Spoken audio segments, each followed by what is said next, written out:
해도 전혀 이상 없고 문제가 없는 우리 성도들 될 수 있기를 주님의 이름으로 축복합니다. 오늘은 새 계명을 너희에게 주노라 라고 하는 제아의 말씀 나눌까 합니다.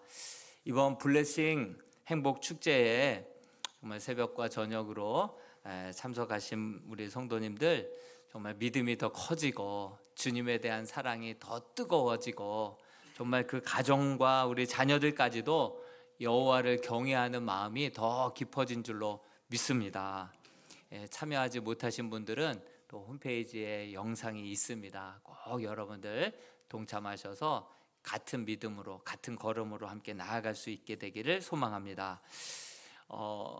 제가 이 집회를 끝나고 또 몇 분 또 통화도 하고 저 개인적으로도 볼 때에 제가 연배 차이가 많이 나잖아요. 강사님이랑 저는 막 이제 시작하고 강사님은 이제 내년도에 은퇴를 앞두고 계시고 그래서 뭐 전화 드리기에도 또 뭐 문자로만 이렇게 해달라고 어떻게 해드릴까요? 이랬지 교회 상황을 말씀 못 드렸고 안 드렸죠. 근데 목사님께서 이제 말씀하시는데 아무 말씀도 안 했음에도 불구하고 마치 제가 이러쿵저러쿵 교회에 대해서 막 이게 문제고 이게 좀 더 우리가 필요하다 이렇게 다 말한 것처럼 강사님이 둘째 날에는 특별히 말씀을 해주셨잖아요. 그래서 저도 깜짝 놀라고 당황하기도 하고 내려가서 목사님 배웅해 드릴 때 목사님이 하시는 말씀이 부흥에는 하나님이 하시는 거야 그렇게 말씀을 하시더라고요. 그래서 저한테 연락 주시는 분들도 나에게 주시는 말씀으로 받은 거예요. 그래서 저희 가족도 둘째 날 저녁에 아들이 막 이것저것 군대 이제 휴가 나와가지고 집회 뭐 청년부 수련회 참석하고 이제 금요일 날 복귀했는데 화요일 날 저녁에도 11조에 대해서 저한테 갑자기 물어보더라고요. 근데 이제 그 다음 날 강사님이 병장 때부터 11조 해서 지금까지 11조 꼭 했고 11조에 대해서 다 정말 너무나도 딱 정리해서 복음적으로 설명해 주지 않았습니까? 그 마음으로 딱 결정하고 흔들림 없이 들어가게 되었죠. 부흥회는 하나님이 하시는 줄로 믿습니다.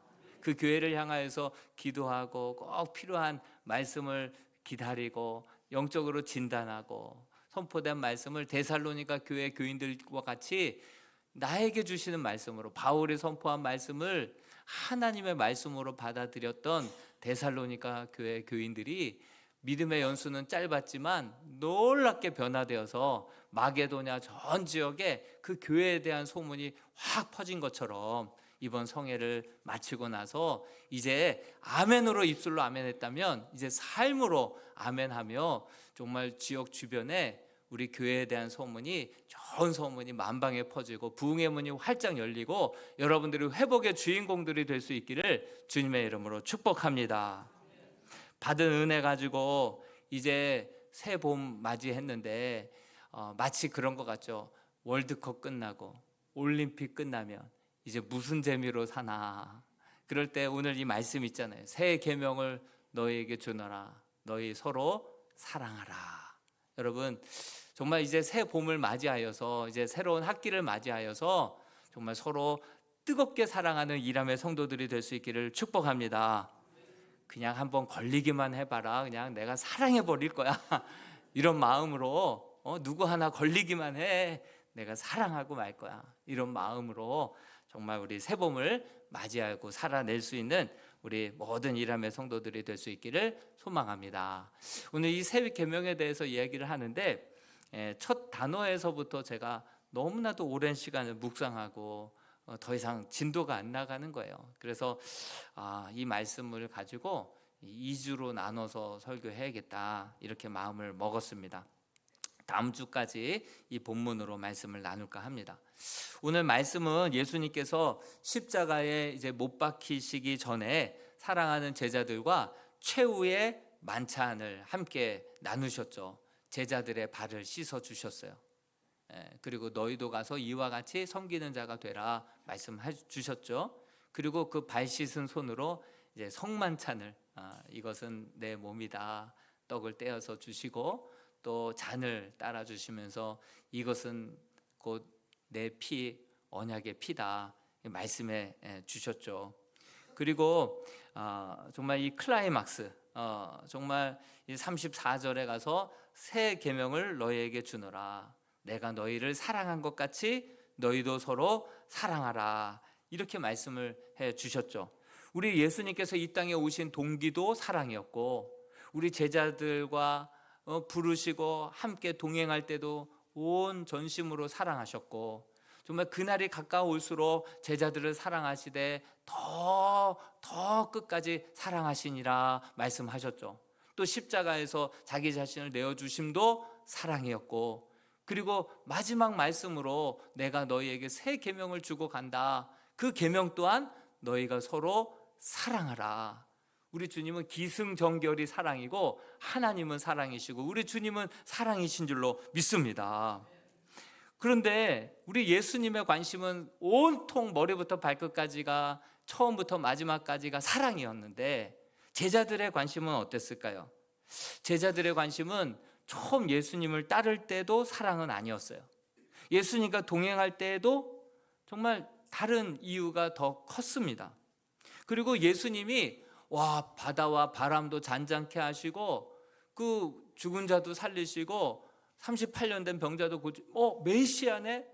그러고 주님을 다시금 보게 되고 따랐음에도 불구하고 여전히 네가 크네 내가 크네 아웅다퉁 하면서 그렇게 주님을 따랐던 모습을 보게 됩니다. 시작도 동기도 목적도 죄송하지만 사랑이 다가 아니었습니다. 그래서 우리 주님은 이들의 시선, 이들의 신앙의 목적어를 바꿔주기 위하여서 얼마나 보이지 않게 노력을 기울였는지 모릅니다. 저는 이번에 블레싱 햄버 축제에 참 믿음의 크신 우리 강사님, 하나님이 살아계시지 않았으면 이분이 어떻게 진작에 나는 소나무 밑에 그 흙을 이불 삼아서 거기에 드러넣어 있을 사람이었다고. 그 죽음 가운데서 살리신 그 하나님, 절망 속에서 건져주신 그 하나님, 그 큰 믿음의 강사님이 오셔서 우리에게 믿음의 동기도 믿음의 목적도 더욱더 주님을 사랑하게끔 우리를 바꾸어주고 가신 줄로 믿습니다.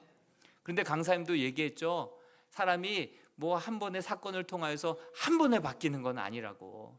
그래서 우리 주님은 영혼의 가이드가 되셔서 계속해서 이 사복음서를 보니까 제자들에게 계속해서 도전을 하는 거예요. 이 적은 믿음의 사람들아, 이 작은 믿음의 자들아, 이 큰 믿음으로 막 바꿔주기 위하여서 눈물겨운 씨름이 우리 사복음서에 곳곳이 묻어져 있는 것을 보게 됩니다. 오늘 말씀 33절에서도 이 작은 자들아로 시작이 돼요. 이것을 헬라어로 보니까 테크니온입니다. 테크니온, 리틀 차일드라고 하는 뜻을 담고 있어요. 그러니 최후의 만찬에 참석하신 사람들은 누구였습니까? 예수님의 제자들이었지 어린 아이들 남녀노소가 아니었어요. 예수님의 제자들이 그 최후의 만찬 자리에 둘러앉아 있었던 거예요. 그런데 예수님께서 이 작은 자들아, 그럼 어린 아이가 없었거든요. 그럼 누구를 가리켜서 이 작은 자들아 얘기한 거예요? 제자들을 가리켜서 작은 자들아 얘기하신 거예요. 그러면 제자들이 어린 아이라는 거예요? 아니잖아요. 그들의 믿음이 작은 자들아, 이렇게 우리 주님께서는 말씀하고 있어요. 그리고 성경을 전체를 사복음서를 살펴보니까 믿음이 적은 자들아 라고 하는 말씀이 총 8번 나오는 것을 보게 됐어요. 마태복음에 5번, 또 누가복음에 이 모양 저 모양으로 2번, 요한복음에 1번, 이렇게 나오는 거예요. 오늘이 변화산상 변모주일인데 마태복음 17장에도 변화산상에서 우리 주님을 베드로, 야고보, 요한이 만나고 변화된 예수님을 그렇게 만나게 되지 않았습니까? 그리고 다시 내려왔을 때에는 산 밑에서는 이제 한 사람의 아들이 물에도 넘어지고 불에도 넘어지고 그냥 넘어질 때는 막 간질병으로 고통스러운 거예요. 보는 사람도 고통스럽고 본인도 고통스럽고 볼 수가 없는 거예요. 그래서 제자들에게 데리고 와서 좀 고쳐달라고 기도해달라고 간곡히 부탁을 했는데 아무런 역사가 일어나지 않는 거예요. 그때도 우리 주님께서 말씀하셔요. 이 믿음이 적은 자들아, 내가 어느 때까지 너희와 함께 있겠느냐? 응? 어느 때까지 얼마나 내가 너희를 참겠느냐? 말씀하시면서 그 아이를 고쳐 주셨죠. 또 성경에 보니까 계속해서 믿음이 작은 자들아, 계속해서 우리 주님께서 정말 우리의 믿음을 작은 믿음에 머물러 있지 않고 계속해서 성장하고 더 큰 믿음으로 자라나게 하기 위하여서 우리 주님께서는 계속해서 도전하고 도전하시고 다시 한번 우리를 되짚어보게 만드시면서 더 큰 믿음으로 이끌고 견인해 나아가시는 예수님의 모습을 볼 수가 있습니다. 성경에 보니까 목숨을 위하여 마태복음 6장에도 이런 말씀이 나와요. 목숨을 위하여 무엇을 먹을까 마실까, 몸을 위하여 무엇을 입을까 염려하지 말라, 그렇게 말씀하시면서 이 믿음이 적은 자들아 또 한번 꾸짖습니다. 그러면서 마태복음 6장 33절에 여러분들 잘 알고 있는 말씀 있죠. 먼저 그의 나라와 의를 구하라, 그리하면 이 모든 것을 너희에게 더하시리라, 그 말씀을 주셨던 것이죠. 또 오병이어 기적 그 이후에도 많은 사람들이 예수님께 몰려 나왔어요. 그래서 주님께서 기뻐하셨던 것이 아니라 저들이 나에게 이렇게 몰려 나오는 것은 떡을 먹고 배불렀기 때문이다. 그 말씀과 또 한 말씀은 이런 말씀을 하셨어요. 삼가 바리새인과 사두개인들의 누룩을 주의하라. 그 말을 하니까 제자들이 그때 오병이어 때 그 기적을 베풀어 주시고 12광줄이나 남았던 그 떡, 그 떡 안 가져왔는데, 가져온 그 떡 누룩이 생기지 않게 주의하라, 이렇게 말씀하신 줄 알고 어이구 그 떡 놔두고 왔는데 어떡하지? 그거 걱정하고 있는 거예요. 그러니까 우리 주님께서 그들을 향하여서 믿음이 적은 자들아, 어찌 떡이 없으므로 서로 의논하느냐, 너희가 아직도 깨닫지 못하느냐 하면서 그들의 믿음을 안타까워하시는 예수님의 그 모습을 볼 수가 있습니다.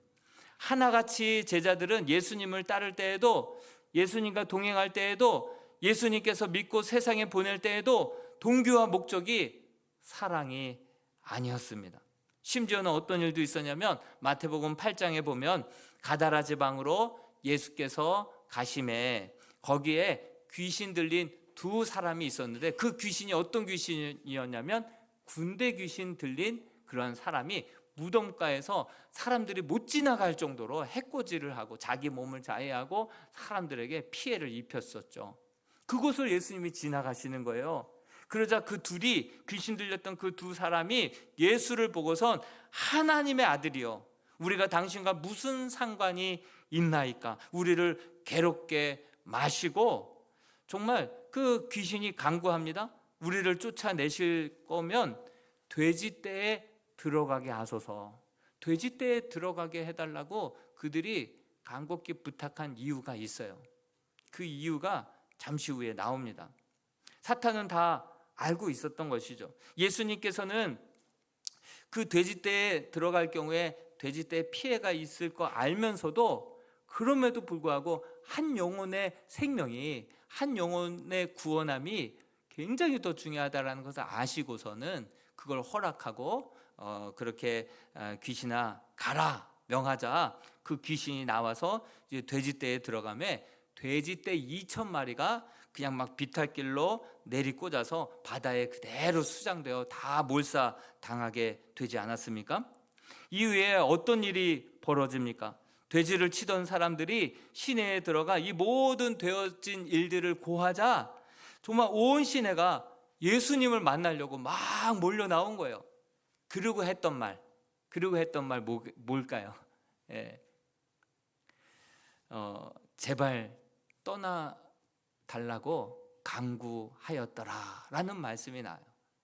여러분, 상식적으로 생각해 보면 이렇게 귀신에 짓눌려서 살아가던 사람을 이렇게 자유케 해주셨고 놀라운 기사와 표적을 일으켜서 메시아이심을, 하나님의 아들이심을 그렇게 드러냈다고 한다면 와서 감사하고, 그 한 영혼을 구원해 주시고 자유케 해주신 은혜에 감사하고, 그 마을에 그런 귀신이 막 뒤덮어서 역사한다고 한다면 딱 곳곳에 가정마다 그러한 귀신 들린 자녀들도 있을 거 아니겠어요? 그럼 우리 집도 오셔서 우리도 좀 자유케 해주시고 우리를 위해서도 기도해 달라고 그렇게 부탁하고 며칠 더 유하시사 이곳에서 부흥회를 해달라고 이렇게 해야 정상 아닙니까? 이렇게 해야 그것이 그 합당한 모습 아닙니까? 그런데 그 결과는 제발 이곳을 떠나 주십시오 이렇게 부탁을 하는 거예요. 여러분 이게 뭡니까? 여러분 한 영혼을 구원하는 것보다 한 영혼이 자유케 되는 것보다 경제적 손실이 더 아까웠던 것입니다. 신앙보다 정말 온 가족이 주 예수 그리스도로 말미암아 구원 얻는 것보다 정말 눈에 보이는 경제적인 손해가 그들에게는 더 크게 큰 데미지로 왔기 때문에 속히 이곳을 당장 떠나소서 이렇게 외친 것이죠. 남들이 구원받은 거 기뻐하지도 않고 그 구원이 가정 가운데 임하고 마을 가운데 임하는 거 그 원치도 않고 경제적인 큰 피해를 입혔다고 당장 떠나달라고 하는 그러한 모습이 예수님을 따르고 믿었던 많은 제자들, 많은 성도들의 모습이지 않았나 생각이 듭니다. 반면에 마리아는 어떻습니까? 예수께서 죽은 나사로 자기 오라버니를 살려주셨어요. 기적과 같은 일이 요한복음 11장에 일어났어요. 그리고 다시금 예수님이 베다니에 돌아오셨거든요. 그러자 마르다는 팔을 걷어붙여요. 자기의 은사가 요리잖아요. 우리 몇몇 권사님처럼 음식 솜씨 막 그 은사로 막 발휘하면서 마을 잔치를 벌입니다. 그리고 이제 나사로는 어떻습니까? 전에는 동굴에 들어넣어 있다가 이제는 예수님 곁에 앉아 있다. 나사로의 대사는 한마디도 나오지가 않아요. 누워 있던가 앉아 있던가. 성경의 대사가 한마디도 참 편한 연기자 같아요. 대사 한마디도 안 나요. 그냥 앉아만 있어요. 그리고 이제 마리아가 지극히 비싼 향유 곧 순전한 나드 한 근을 가져다가 그 발에 붓고 자기 머리털로 그 발을 닦습니다. 여러분 이 마리아의 중심에는 뭐가 있을까요? 예수님에 대한 사랑의 마음이 있는 거예요. 감사의 마음이 있는 거예요. 드려도 아깝지 않는 희생을 하고 헌신을 해도 조금도 그것이 아깝지가 않은 거예요. 예수님의 발 앞에 기름을 붓고 머리털로 씻는데도 더럽지 않는 거예요. 여러분 자녀를 사랑하면 그쵸? 똥기저귀도 구수하게 느껴지듯이 정말 그 사랑으로 마리아의 중심에는 주님을 향한 사랑으로 가득 차 있었던 것이죠. 여러분 사실 북한에서 우리가 남한에서 우리가 살 수 있는 성경은 한 5만 7천 원 이렇게 했죠. 큰 글자 성경은. 근데 북한에 가면 어떻습니까? 북한에 가면 그거는 자기의 목숨을 담보로 그 성경을 소유할 수 있는 거 아니겠어요? 북한에서의 성경의 값은 5만 7천 원이 아니에요. 거기서는 자기의 생명값이라는 거예요. 이 가룟 유다가 이걸 팔면 300데나리온이나 되어서 가난한 자들 많이 나눠줄 수 있는데 근데 사람들 그때 당시에는 그게 300데나리온일지 몰라도 이 마리아에게는 그 평생 자기의 새로운 시집을 가면 새로운 가정을 꾸리면 정말 새 출발할 수 있는 새로운 기회를 위하여서 평생을 모아두었던 전 재산일 수 있다라고 하는 사실이죠. 그럼에도 불구하고 그것을 깨트려서 아깝지 않게 주님 앞에 드리고 그 향기가 온 베다니의 그 집안에 가득 찼다라고 성경에 말하고 있습니다. 그러나 이러한 상황 속에서 찬물을 확 끼얹은 사람이 있었는데 바로 조금 전에 말했던 가룟 유다였어요. 이거 팔면 가난한 사람, 수없이 많은 사람 구제할 수 있을 텐데 그런데 우리 주님께서는 그가 그것을 허비라고 낭비라고 막 그렇게 질책할 때 우리 주님께서는 이렇게 말씀하셨어요. 요한복음 12장 6절의 말씀을 같이 한번 읽어보겠습니다. 12장 6절입니다. 시작. 이렇게 말함은 가난한 자들을 생각함이 아니요 그는 도둑이라 돈깨를 맞고 거기 넣는 것을 훔쳐 가미러라. 가룟 유다 보세요. 주님께 대한 감사 없어요.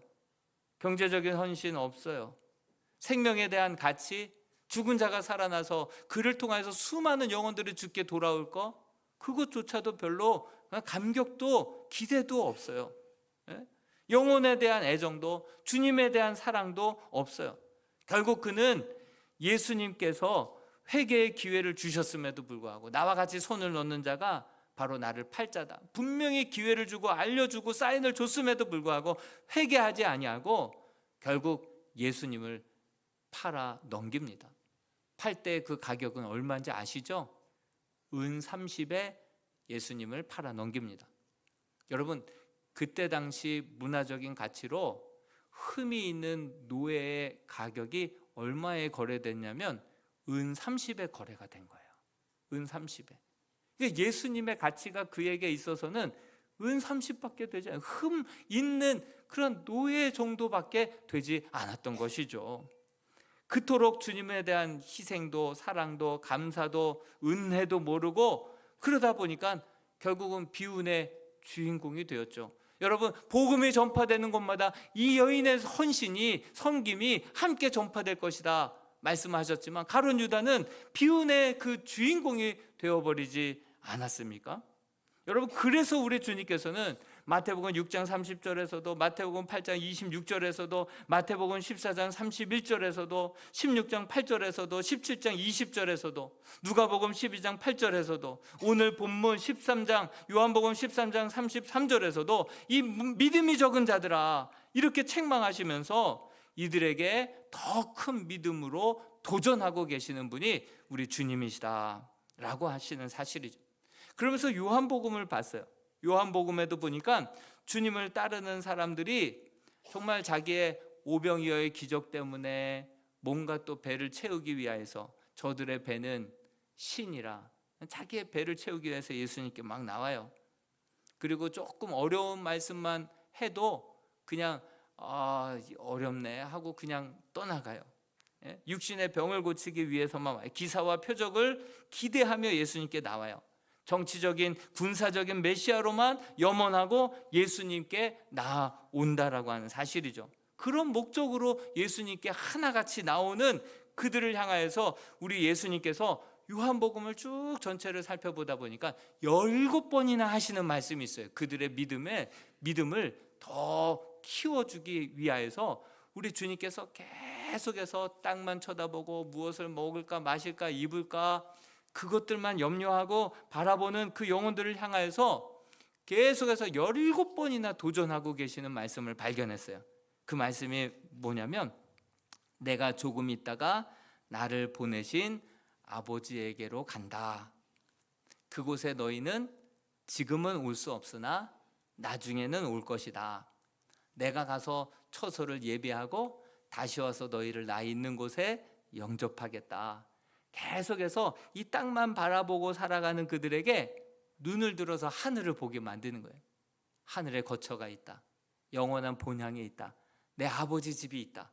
내가 가서 거처를 예비하고 다시 와서 그때는 너희가 나에게로 오지 못하지만 후에는 너희도 그 처소로 오리라. 계속해서 눈을 들어 하늘을 보게 하고 먼저 그의 나라와 의를 구하게 하고 이 땅에서의 삶이 다가 아니라는 것을 계속해서 예수님이 17번이나 반복적으로 얘기하시는 거예요. 그 중에 3말씀만 뽑아왔어요. 요한복음 8장 21절, 요한복음 16장 16절, 18장 36절 한번 읽어보겠습니다. 시작. 다시 이르시되 내가 가리니 너희가 나를 찾다가 너희 죄 가운데 죽겠고 내가 가는 곳에는 너희가 오지 못하리라. 또 16절이요. 시작. 조금 있으면 너희가 나를 보지 못하겠고 또 조금 있으면 나를 보리라. 십자가의 죽으심과 부활 이후의 모습을 계속해서 말씀해 주고 있는 거예요. 또 18장 36절에는 내 나라는 이 세상에 속한 것이 아니니라. 그렇게 계속해서 제자들에게 17번이나 같은 말씀으로 반복해서 이야기하는데 그 17번의 말씀을 다 가져와서 읽다 보면 오늘 설교 시간 끝날 것 같아서 3본문만 가져왔습니다. 여러분, 제자들 입장에서 생각해 보면 이제 예수님이 가는 곳마다 기적이 일어나고 놀라운 역사들이 일어나고 병 고침의 역사가 귀신이 떠나가는 역사가 일어나니까 그 제자들은 예수님을 따라다니다 보니까 인정도 받고 인기도 생기고, 그 당신의 나라가 임할 때에 좌의정 우의정 정말 이제 두둑하게 챙겨줄 것 같고 지금이 딱 좋은데, 예수님은 자꾸 가신다는 거예요. 내가 간다. 나 아버지 집으로 간다.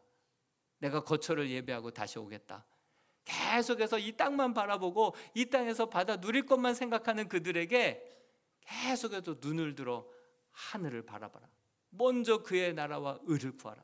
이 땅에서의 삶이 다가 아니다. 계속해서 17번이나 우리 주님께서 말씀하시는 거예요. 그러다 보니까 제자들에게서 이 질문이 터져 나오기 시작합니다. 먼저 베드로에게서 어디로 가시나이까? 어디로 가시나이까? 코바디스 도미네. 영화도 나왔죠. 어디로, 주여 어디로 가시나이까? 이렇게 묻는 거예요. 그리고 이후에 도마도 묻습니다. 주여, 주께서 어디로 가시는지 우리가 알지 못하거늘 그 길을 어찌 알겠사옵나이까? 그러니까 우리 주님께서 내가 곧 길이요 진리요 생명이니 나로 말미암지 않고는 아버지께로 갈 수가 없다. 이렇게 말씀해 주셨죠. 또 빌립은요, 아버지를 보여달라고 질문하는 거예요. 주여 아버지를 보여달라고. 나를 본 자는 이미 아버지를 본 것이다. 이렇게 말씀해 주시죠. 가룟 유다가 아닌 또 다른 제자 유다는 왜 기적을 우리에게만 보여주십니까? 저들에게도 좀 보여달라고. 그래서 저들이 주님의 메시아이심을 알고 주님을 따르게 해달라고 그렇게 또 묻죠. 이 모든 질문들의 공통 분모는 제자들의 시선은 이 땅에만 현실적이고 현세적이고 이 땅의 것들에게만 관심을 가지고 주님께 이렇게 물어보는 거예요. 물어오는 거예요. 여러분, 이번 부흥성회를 통하여서 정말 우리 큰 믿음 가지고 계셨던 우리 귀한 강사님, 그분을 통하여서 우리의 믿음의 동기도 목적도 더욱더 큰 믿음으로 자라나게 되고 주님을 더욱더 사랑하게 만들어 주신 줄로 믿습니다. 근데 강사님이 하신 말씀이 있어요. 한 번의 부흥회로, 한 번의 사건으로 사람이 확 달라지지는 않는다.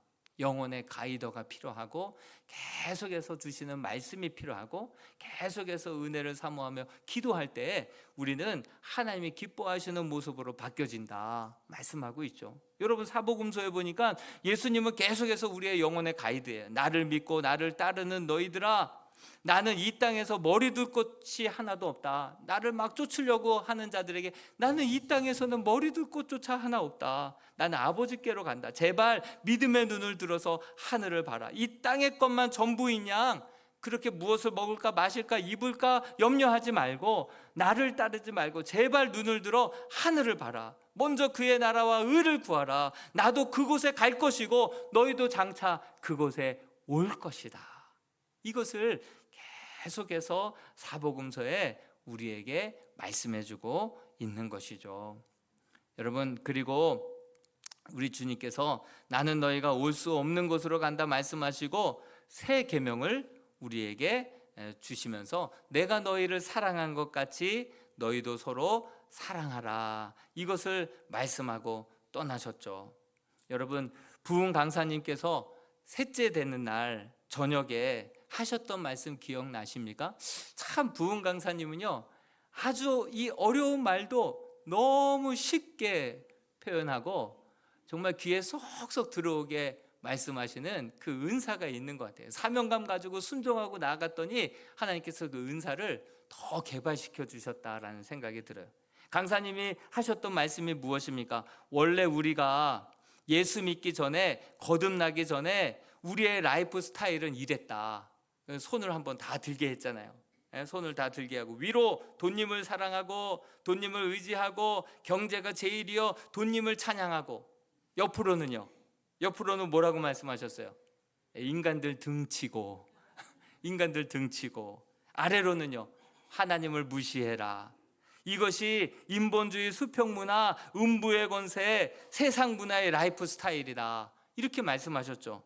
그러나 거듭난 성도들의 라이프 스타일은 어떠해야 한다라고 말씀하셨어요? 우리 한번 따라해 볼까요? 자, 위로 한번 손 들어 봅시다. 위로 하나님을 사랑하고 하나님을 의지하고 예수님이 제일이요. 하나님을 찬양하고 옆으로는요.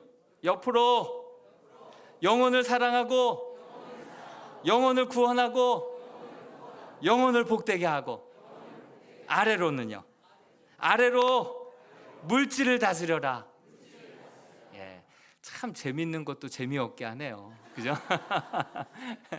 그 참 목사님의 은사이신 것 같아요. 예, 참 감사했던 시간이었던 것 같아요.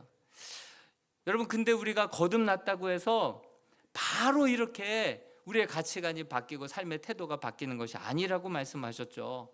매달 물질은 나의 인생의 주인이 될 수 없어.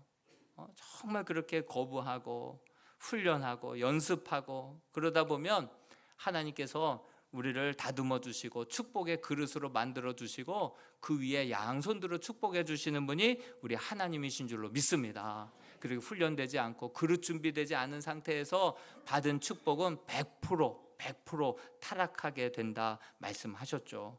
이제 말씀을 마무리하려고 합니다. 우리 주님께서 8차례나 믿음이 적은 자들아 큰 믿음 되게 우리를 영혼의 가이더가 되어 주셨죠. 또 요한복음에서는 17차례나 잠시 후에 내가 간다, 나는 아버지께로 간다, 계속해서 우리 성도들로 하여금 눈을 들어 우리 하늘을 바라보게 만들어 주셨습니다. 그래서 이 땅에 오셔서 온 몸과 마음과 정성을 다하여서 위로는 하나님을 사랑하게 하시고 옆으로는 이웃과 영혼들을 그렇게 환대하게 하시고 아래로는 그 물질에 종노릇하지 아니하고 물질을 잘 다스리는 것이 참된 큰 믿음의 사람이고 정말 회복의 주인공들인 줄로 믿습니다. 정말 믿음의 거장들이 다 될 수 있기를 주님의 이름으로 축복합니다. 우리 같이 한번 기도했으면 좋겠습니다. 우리 함께 기도할 때 하나님, 우리가 받은 증거 너무나도 많지만 그러나 더 큰 믿음의 사람들로 빚어지는 3월 한 달이 되게 해 주옵소서. 우리 믿음의 이유, 삶의 목적어가 진정 달라지게 해 주시고 진정 위로는 하나님을 뜨겁게 사랑하고 옆으로는 우리의 영혼들을 진심으로 사랑하게 하시고 환대하게 하시고 아래로는 이 세상의 가치에 함몰되지 아니하고 잘 다스릴 수 있는 그러한 영권과 인권과 물권을 허락하여 주시옵소서라고 우리 합심하여서 함께 기도하겠습니다. 하나님 아버지, 은혜를 감사합니다. 하나님 아버지, 붙잡아 주시고 은혜를 더하여 주셔서 아버지 하나님, 이 세상을 살아가는 저희들에게 아버지 하나님 더 큰 믿음 허락하여 주시옵소서. 이미 우리에게 많은 증거 주셨지만 예수 믿을 때 우리에게 더 큰 믿음 주시옵소서. 우리가 바라는 것은 이 땅에서 많은 증거보다도 더 큰 믿음 주셔서 아버지 하나님, 나를 이기고 세상을 이기고 아버지 하나님, 정말 하나님의 뜻을 이 땅 가운데 이루어가는 주님의 신실한 종들이 되게 하여 주시옵소서. 전심으로 주님을 사랑하게 하시고 아버지 하나님, 영혼들을 사랑하게 하시고 환대하게 하시며 하나님이 기뻐하시는 뜻을 이 땅 가운데 이루는 생명의 도구들이 되게 하여 주시옵소서.